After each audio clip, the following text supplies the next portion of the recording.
Bird. All right, welcome. My name is Thomas Fanner. I'm the director of Drive Life Performance in the Unlocking Manhood Camp. And I have the privilege today to be with a longtime friend, Lee Baker. Lee has a very special skill set for connecting with other people, understanding where they're coming from and meeting their needs while finding ways to meet the objective of the group or of what their end goal is and helping them have clarity while building a relationship. So it's really a privilege to have him as a friend and talk to him this evening. So Lee, I guess to start off, tell us about your experience, not only as a counselor, but also you have experience instructing counselors as well at the college level. I do, yeah. And so immediately when you were introducing me, so yeah, Lee Baker, I'm a longtime Eugene resident now, hopefully forever. I've been here about 25 years now. And I just love where we live. But two of my passions that I've been able to, I guess, have intersect at this point in my life are I really care about people. I care about their future, their development. And another love of mine is just being on rivers and being in whitewater.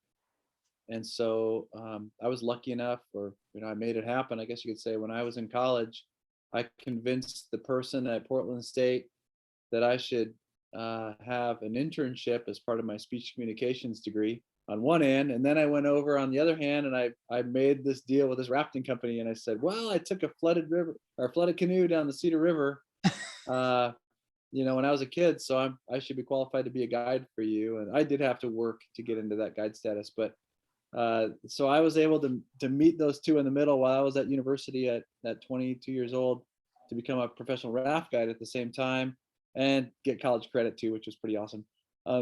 So those are my loves. And so I guess throughout the years, I've just really looked for ways to find where they can intersect. And I love taking anybody out on the river, but specifically like working with people who have not yet determined their future and wanted to know where they're going to be at, in the next few years of their life. I find that really, really exciting, and just to walk with people through those thinking patterns and things that they're going to be making choices on coming in. Cool. You touched on it a little bit, but what was the inspiration for you to go down that career path of being a counselor and helping connect with people? Well, when I was, and I just said this to a student today, as a matter of fact, at some point I started to pay attention to everything I was doing, thinking, feeling as a young person. And what I was drawn to when I got into my teenage years was to be helpful. I was a punk too, so don't get me wrong. Like, I had my things, but I'm not trying to be a saint here. But like, I wanted to help people. I really liked action and sort of, I was action oriented. I loved water. And so as soon as I could, when I was about 15, I became a lifeguard. And for me, that was sort of this mix, this meeting of all the things I loved. And then on the side, I started teaching swim lessons. And so this educational development that I started to find there too. And so for me, it was like when I paused later, and like I switched majors 5 times, but when I paused and said, what do I really love? Like, that really defined who I am now, this much time later. And so so I think just getting to pay attention to your past really gives you the interest sometimes to your future too. So I think I'd say that's how it sort of came together for me.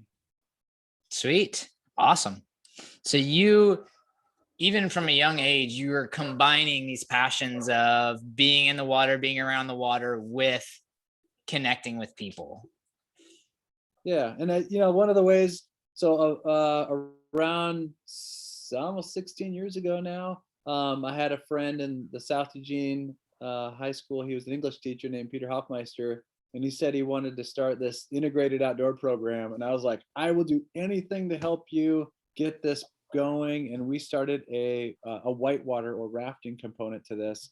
And we started bringing not just like a one-time thing. It wasn't like, oh, let's take high schoolers out and go rafting. There was a learning component to being able to be competent and safe, and even some leadership opportunity in Whitewater throughout the springtime in their course. And so really proud to be able to just partner with him and have this sort of outlet for that. And this is after guiding for several years too, but that was really the first place I thought education is really key to be able to raise up people who can have this experience. And then what was neat was people in that club, they latched onto that or the rock climbing or something else, and they said this really speaks to me, and I can see a future and a career in this too. And so they went on to be Knowles instructors, or Timberline mountain guides, or whatever. So this needs to be a part of that. That's really cool. So as of today, what maybe you tell us through a story, or maybe there's just a gem that comes up all the time, but what's something that's rewarding about your job? Well, I can certainly talk about, as a school counselor, number one is like helping people, kind of mentioned it already, but helping people kind of realize their future, realize their potential, make changes, not because someone else is saying you need to make a change, but they have that aha moment where they go, I don't like what I'm doing right now. I don't necessarily like, and maybe even the extreme levels, I don't like who I am right now, but they can see change. They can see that they want to do and be someone else. And I think when I was younger, that happened to me quite often.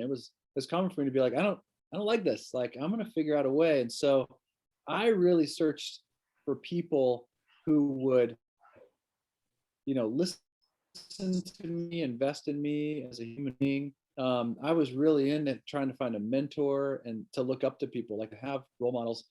I still think those people are out there. Maybe that's someone watching this right now, but it's people really need each other to get to grow. And living in, I think, what I'd call now somewhat of a fragmented society, sometimes that feels like those people aren't there for us. And we can have I had great parents, but it wasn't my parents who always made those like big moments for me. They weren't Yeah, necessarily the ones, and I see that in students I work with too. They have great parents, but it really takes someone else to step into their life and to speak truth in their life, and to show them something that maybe they don't see from their perspective. so our camp is not, I've got this question multiple times, it's not a faith-based camp, but we do encourage kids to follow the faith that they've been drawn to. And I also encourage mentors. We have mentors from multiple religions to share a little bit of their journey, and feel free to use their faith as a lens as they feel appropriate, um, as teaching the content. And I've learned a lot with my journey, Christ, with you. How does he guide you in some of the difficult conversations that you have with kids? Yeah, that's a good question too. I think, like, if I can be like pretty transparent, like as I got into counseling, one of the things that I had to check is that we get different pictures of Christ.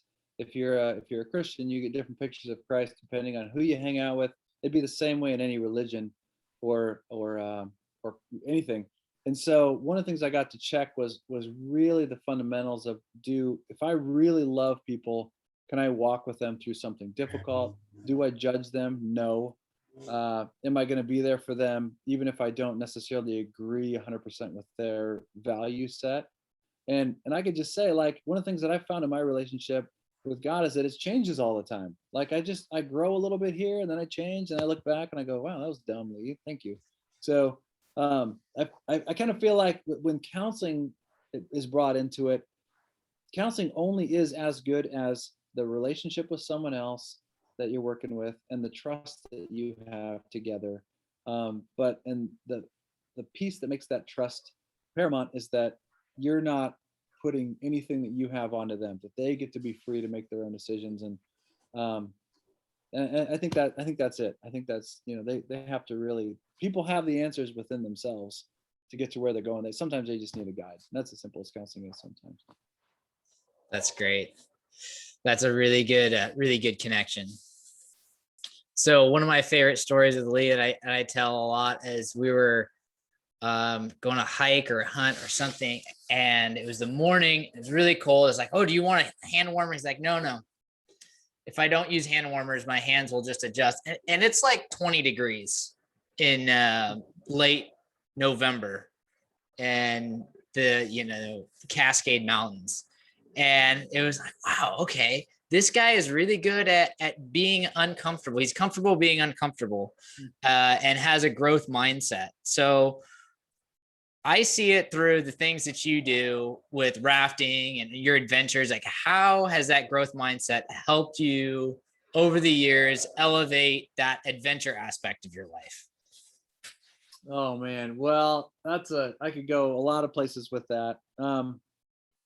I think like I would just make it that for me, I have a philosophy in life that if I'm not pushing to the limit that I have, I'm not growing, and I don't want to become stagnant. I just, I again, like I just have every day I live that way in some way. Like I want to push it. I don't want to necessarily go over the line too far. Like I don't want to end up in the hospital, I don't want to, and then another thing is like the people I love and care about, I don't want to bring them over a line that they don't have. So I think that awareness of the people I'm with, particularly when we're out, rafting or something like that, is it's my responsibility to check in with someone of where's your line at, and let's bump that line. Let's see how close we can get, and like I wouldn't say go over that line, but let's nudge that line a little bit, and because I think that's where the growth happens.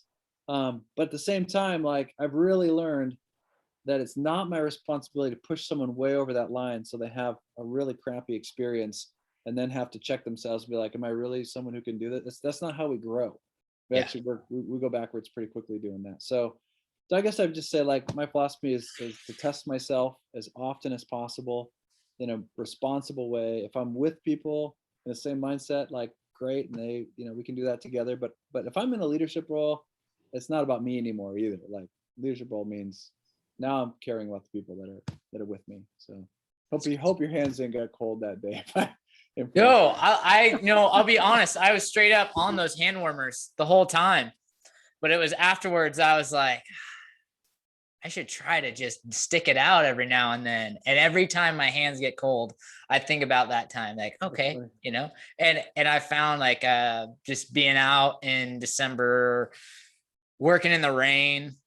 By the time I get into February, if I do it, even if it's not super often, maybe once a week, I'm out, building something or putting together the lawnmower, I'll start to build up that toughness in my hands and have the dexterity that I need in those tough situations. But I like that you talking about it's awesome. Consistently just pushing the line a little bit, consistently pushing the line a little bit. We think about sometimes it's like this huge change that just happens, but that little steps, little push can get you to be in some spectacular company. So cool. All right, we got two more questions. The next one is, if you could give your 17-year-old self one piece of advice around relationships, what would that be? Oh, what a great question. Okay.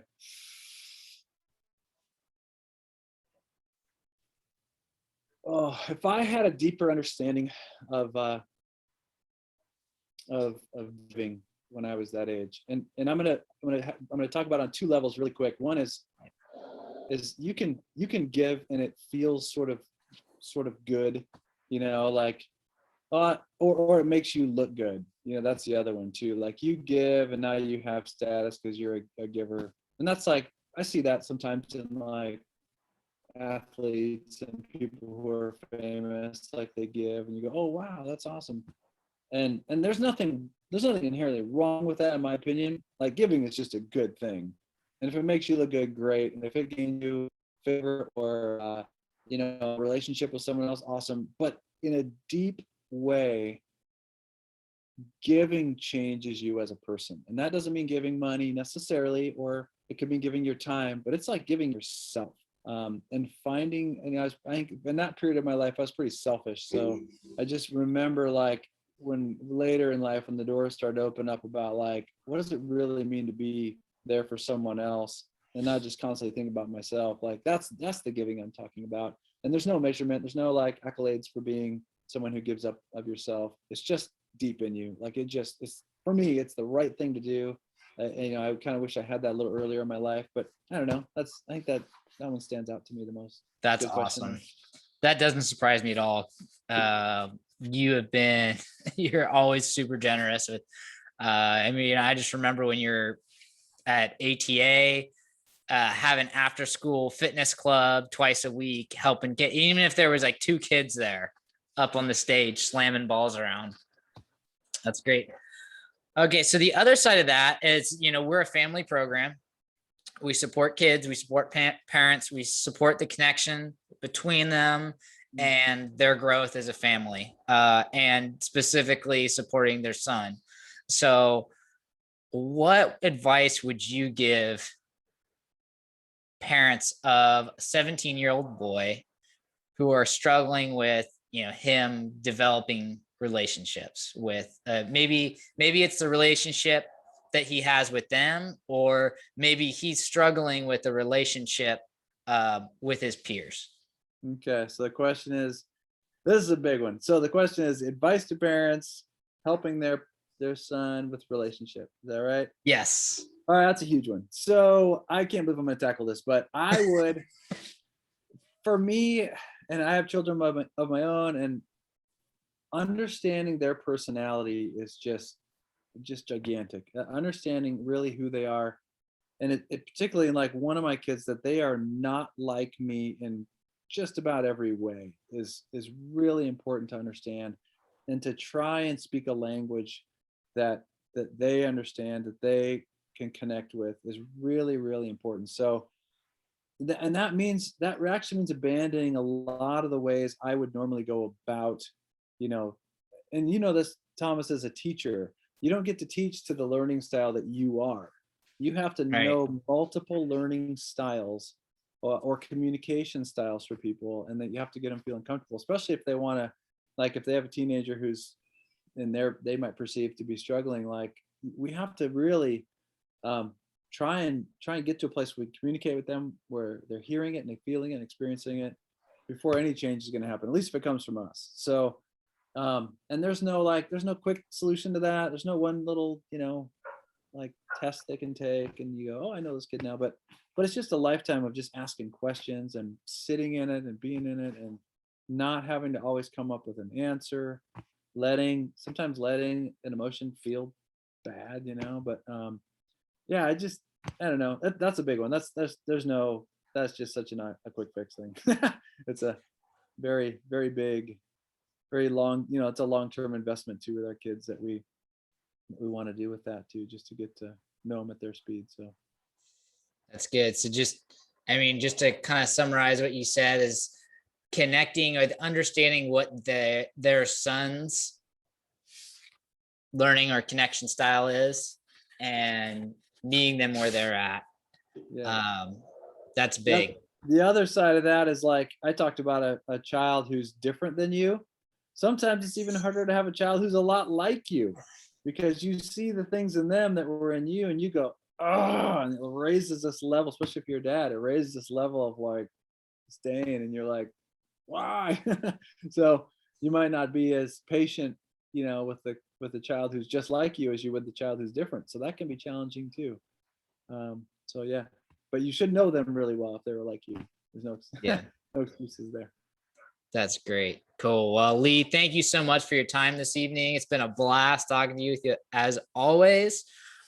If you've enjoyed this and you want to find out more about the camp, I'll put a link below. Register for a free consultation, and I look forward to meeting you and your family and seeing if this is a fit for you. And we will see you next time.